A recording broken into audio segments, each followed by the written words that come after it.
Greetings friends, and welcome to this video in the mid-2018 video review series that I'm going to do. It's now middle of the year 2018, end of June, coming up to beginning of July. Southern Hemisphere, it's a cozy winter that we're settling into. Where I am, it's not so cold, even though I've got a very significant sloppy joe on today. It's a pleasant 17 degrees, or about 63, 64 Fahrenheit. But it's around the midday, and it's a very pleasant time to be smoking cigars. And the cigar that I'm going to share with you today, that I'm going to smoke and review, is a cigar that you're not likely, many of you not likely to reach for too often. Some of you may, but it's an old favourite of mine, and I'll explain further in the review why that is. It's the Montecristo No. 1. There it is.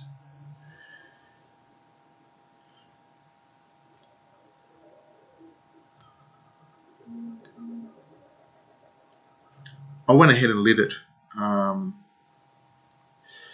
couple of minutes ago. I can tell you that prior to lighting it, the cold draw, there was a beautiful Cuban twang, like a Montecristo twang. You get that barnyard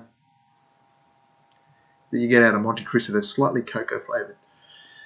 It's gorgeous. And when I took the first puffs from this cigar, I was really happy with it. And the main reason for that is because it was so mild and smooth. And it's pretty much what I'm looking for when I reach for a Montecristo No. 1. A mild, smooth Montecristo, cocoa, coffee, a little bit of nut, maybe a little bit of cream texture to it. And that's what I'm getting out of it so far. Let's see if it continues.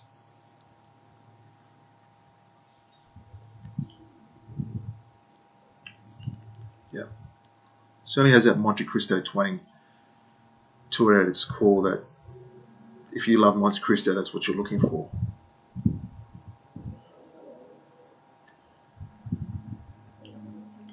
One thing you notice about this cigar, it's longer than normal, but it's only 42 ring gauge in diameter. So it's, for those of you who don't know, 42 ring gauge is 42 64ths of an inch, or 2/3 of an inch round. It's considered amongst traditionalists the perfect ring gauge size. I guess the reason I bring that up is because modern trends for cigars, both non-Cuban and Cuban, is to go larger. So once upon a time, the average cigar might have been 42 ring gauge, but now that's more on the small size. I guess the average ring gauge would be more 48 or 50 ring gauge, and new releases, speaking from a Cuban cigar point of view, they tend to be 50 ring gauge and above. I guess 42 ring gauge, why does it resonate so much for traditionalists? Just the way that cigar draws on a cigar with a diameter like that. It just seems to me, from my personal experience,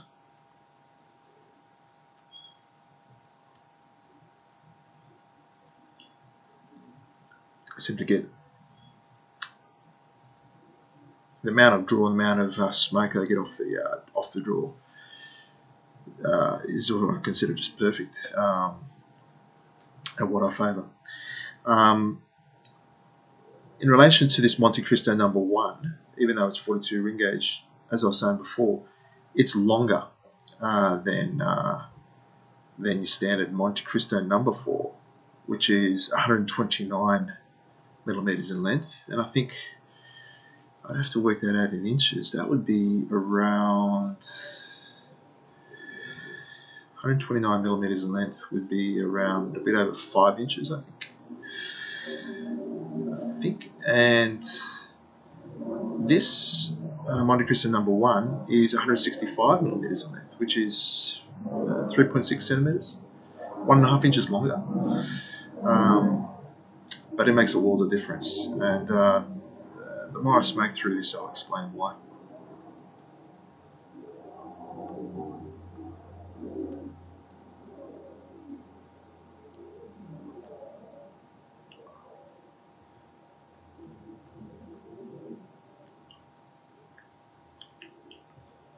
Right now, I'm enjoying that Montecristo twang I'm getting out of it. Coffee and cocoa. Let's see if it continues. I'm going to smoke through the cigar and come back into when I reach the second third and discuss it more.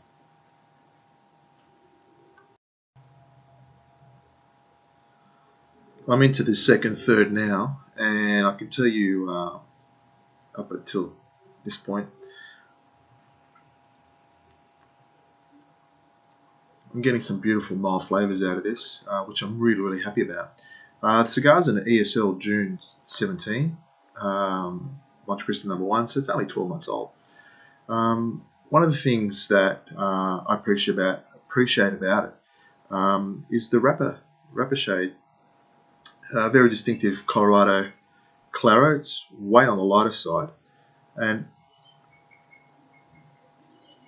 I don't mind my Montecristo cigars to be lighter wrappered. It's just a personal preference. But if they're more towards Colorado Rosado, Colorado Maduro, more darker, that's okay.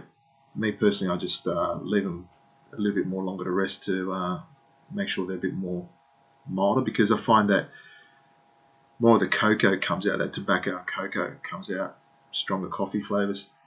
This is not like that. This is more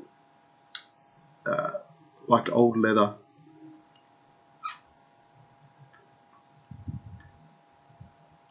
Montecristo, that twang, more smooth and more refined. Really, really pleasant.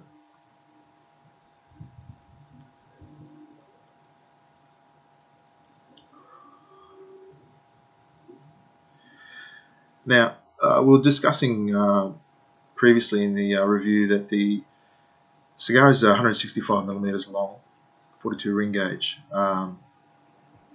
Its factory name is a Cervantes. Its common name is a Lonsdale. Now, when we use the common name Lonsdale, Lonsdale covers a few sizes. So also covers Dahlias, which are 43 ring gauge by 170 millimeters. So when you think of that cigar size, think Cohiba Siglo 5, Partagas 898. There, those cigars fit that size.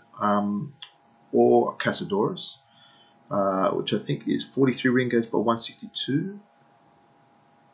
The two main current production cigars that are that size are the Fonseca number 1 and the RYJ Romeo y Julieta Cazadores. This Cervantes size, sadly, is a size that's, apart from the Montecristo number 1, it's pretty much gone. There's around 180 regular production cigars, and this is about it. That's all that's left. But it wasn't like that once.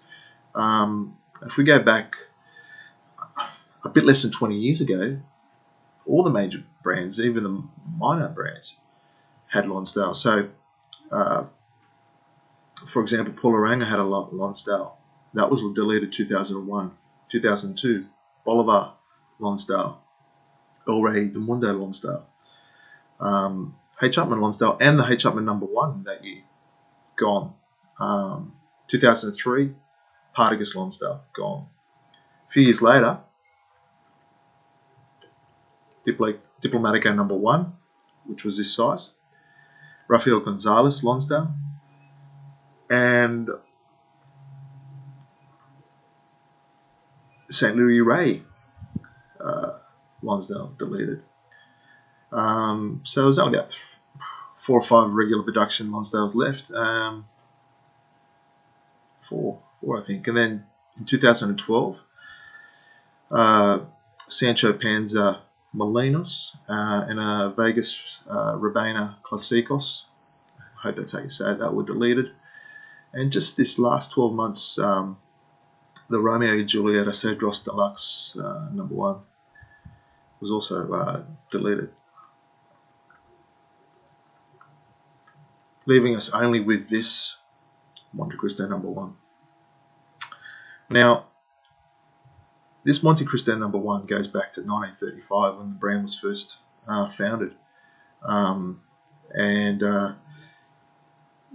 You wouldn't believe it, but at the time that it was founded, prior to the Cuban Revolution in the late 50s, early 60s, prior to 1962, when the Cuban government took over production of Cuban cigars, there were a lot of brands around. So the thought that Montecristo would come as big as it has today, who would have thought it? At the time that it came out in 5 sizes. Number 1, number 2, which many of you know is a torpedo size, Pyramide. Number 3, which is a classic Corona size, 42 ring gauge by 142. Again, a lot of those have been deleted, barely any left, 1 or 2. Montecristo number 4, which for a while was the highest selling cigar in the world.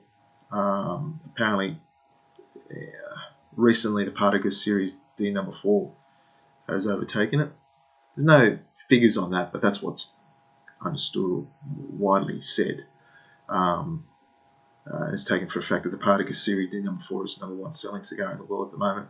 It may or may not be. Montecristo number 4 would definitely be up there. Definitely in terms of Petit Coronas, Montecristo number 4 are a big seller worldwide. And then the Montecristo number 5, which is a top of my head, I think it's a Perla size, 40 ring gauge by 102, only very small. Now, in all those sizes, the number 4 would be the most, like most Menudos, the smaller sizes have the most flavour, the strongest. Whereas the number 1 is the opposite. It's the longest size, the most smoothest, or tastes like it's the most refined to me.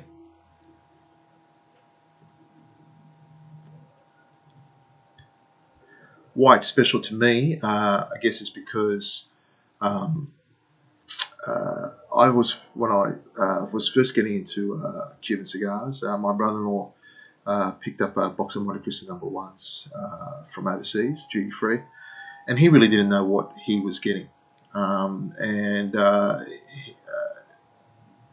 He was going through the box with myself and my other brother-in-law, his brother, and the three of us would go through Montecristo number 1s on special occasions, birthdays, Christmases, and they were fantastic. And I guess for me personally, I have that sentimentality, I have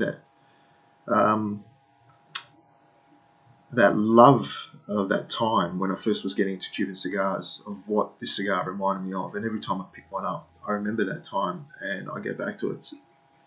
So I couldn't imagine what would happen if practically the last Cervantes around was deleted. I would hope that that's not going to happen. I would doubt that it's going to happen. Who knows?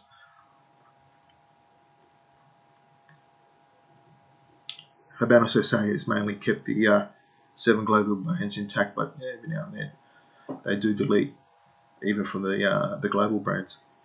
Anyway, this is still smoking wonderfully into the middle third. The wrapper's been is a little bit brittle, but it's been okay. It hasn't exactly caused a problem. The construction's been wonderful. Ash has been fantastic. Really enjoying this. What I'm going to do, I'm going to pause it there and I'll come back in with my conclusion, a summary thoughts of the cigar in the final third.